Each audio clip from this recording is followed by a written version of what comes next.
अस्सलामुअलैकुम, welcome to M रात।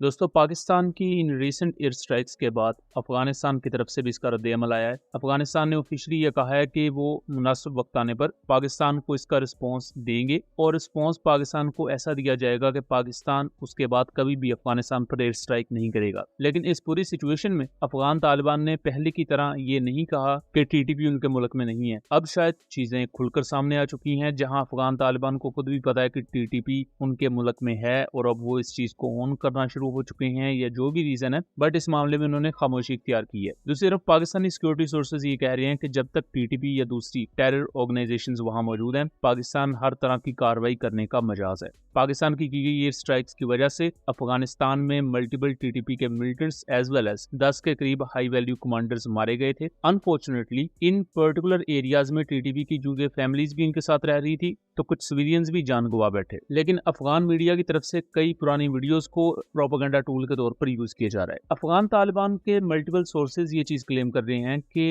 अफगान तालिबान पाकिस्तान की कुछ पर्टिकुलर एयर बेसिस को अटैक कर सकते हैं, जिसमें खासतौर पर पेशावर एयर बेस है, देन केपीके में मौजूद मुख्तलिफ एयरफील्ड्स हैं। इसके साथ साथ कामरा और नूर खान बेस पर अटैक करने की बात भी की जा रही है। बट इसके पीछे मुहर्रकात क्या हैं, अफगान तालिबान क्या ऐसा कर भी सकते हैं, और इसके बाद क्या होगा, इन तमाम चीज़ों को डिस्कस करते हैं।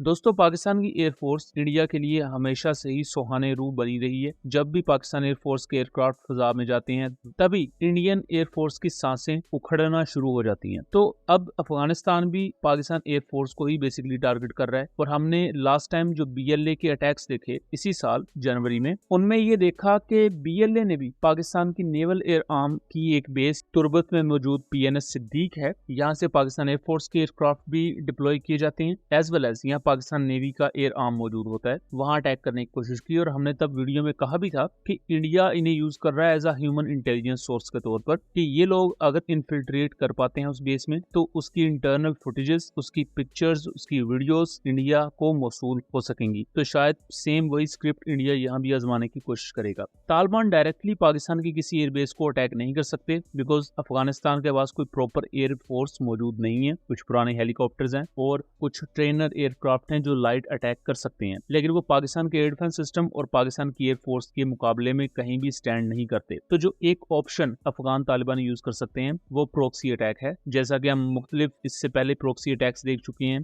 कि सबसे पहले बारूदी मवाद से भरी हुई गाड़ी उस पर्टिकुलर कंपाउंड के गेट से टकराई जाती है, देन वो टेररिस्ट उस कंपाउंड में दाखिल होते हैं और फिर ज्यादा से ज्यादा नुकसान पहुंचाने की कोशिश की जाती है। इसके साथ साथ टीटीपी आजकल क्वाडकॉप्टर्स भी काफी इंटेंसिटी से यूज कर रही है, सो वो चीज एक लेजिटिमेट थ्रेट है। एंड पाकिस्तान की तरफ से भी इन एरियाज में एयर डिफेंस सिस्टम्स और काउंटर अनमैन्ड एरियल सिस्टम्स की लेयर्स को बढ़ाया गया है। माजी में पाकिस्तान की कुछ बेसिस पर ऐसे अटैक्स हो चुके हैं। 2012 में कामरा एयर बेस पर अटैक हुआ था, जिसमें एक साथ 2000 एयरक्राफ्ट डैमेज हुआ था और उसको बाद में रिकवर कर लिया गया था, लेकिन जितने भी नॉन मिलिटेंट्स थे टीटीपी के, वो मारे गए थे। फिर सुमुंगली एयर बेस पर भी अटैक हो चुका है टीटीपी की तरफ से 2014 में, अगस्त 2014 में। इसमें कोई बहुत ज्यादा नुकसान वो पहुंचा नहीं पाए थे, लेकिन 12 के 12 टीटीपी के मिलिटेंट्स मारे गए थे। कुछ सिक्योरिटी फोर्सेस की शहादतें हुई थी और 11 सिक्योरिटी फोर्सेस के एहलकार जख्मी हुए थे। इसी तरह एक बड़ा अटैक 2023 में मियां वाली एयरबेस पर हुआ था। इसमें एक F7PG एयरक्राफ्ट पर शार्पनल्स वगैरह लगे थे, एक K8 एयरक्राफ्ट पर आई बिलीव लगे थे शार्पनल्स, और डैमेज हुआ था वो हल्का सा, लेकिन अल्टीमेटली 9 के 9 टेररिस्ट मारे गए थे और बहुत ज्यादा नुकसान ये एयरबेस में नहीं पहुंचा पाए थे, बिकॉज इनको एक ही जगह पर कंटेन कर दिया गया था। देन मार्च 2024 में एक फेल्ड अटेम्प्ट BLA की तरफ से की गई थी PNS सिद्दीक को हिट करने के लिए तुर्बत में, और इसमें भी तमाम 6 मिलिटेंट्स मारे गए थे और ये बेस के अंदर भी दाखिल नहीं हो सके थे। 2026 में भी हमने सेम ऐसी अटेम्प्ट देखी, जहां BLA ने PNS सिद्दीक और पसनी में मौजूद मिलिट्री बेसिस को अटैक करने की कोशिश की, लेकिन वो नाकाम रहे। लेकिन Afghan Taliban being a country जिनके पास US इक्विपमेंट बहुत ही ज्यादा वाफर मिकदार में मौजूद है, और इसके साथ साथ फॉरेन फंडिंग के थ्रू इन्हें प्रॉपर क्वाडकॉप्टर्स भी मिल रहे हैं, मोटर्स भी मिल रहे हैं, तो वहाँ थ्रेट लेवल बढ़ जाता है। पाकिस्तान को इसके लिए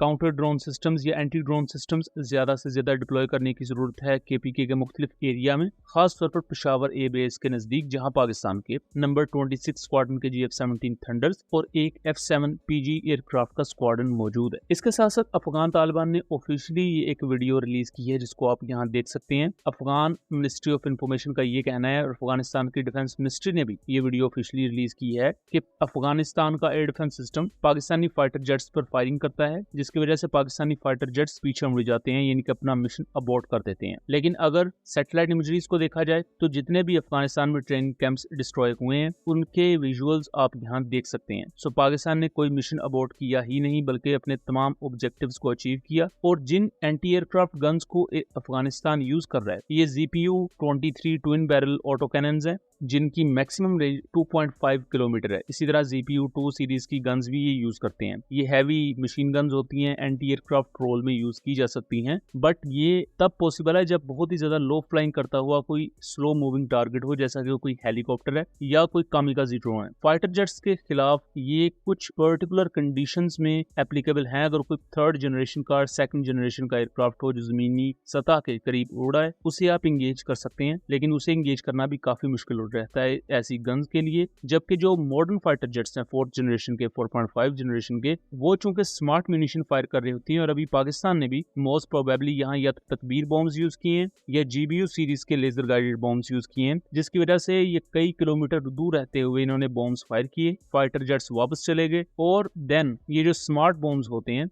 ये अपने सीकर में अपलोडेड डाटा को फॉलो करते हुए उन पर्टिकुलर कोऑर्डिनेट्स को या टारगेट्स को हिट कर देते हैं। सो यहाँ फाइटर जेट्स को बॉम्ब्स यूज करते हुए भी कई किलोमीटर की रेंज मिल जाती है। यानी कि अगर तकबीर बॉम्ब की बात की जाए तो ये GPS guided range extension kit है जो 100 किलोमीटर की रेंज प्रोवाइड करती है। अगर GBU सीरीज के बॉम्ब्स की बात की जाए तो ये भी 20 से 30 किलोमीटर की रेंज प्रोवाइड कर देते हैं। सो यहाँ जो अफगान डिफेंस मिनिस्ट्री ने वीडियो रिलीज की है ये भी बोगस है और लॉजिकली इम्पॉसिबल है जो अफगानिस्तान क्लेम कर रहा है। सो दोस्तों ये था एक एनालिसिस। उम्मीद करता हूँ चीजें क्लियर रही होंगी। वीडियो पसंद आई हो तो इसे ज्यादा से ज्यादा शेयर कीजिएगा ताकि इस तरह की मजीद इन्फॉर्मेटिव वीडियोस हम आपके लिए लेकर आ सकें। मिलेंगे अगली वीडियो में, तब तक के लिए अल्लाह हाफिज।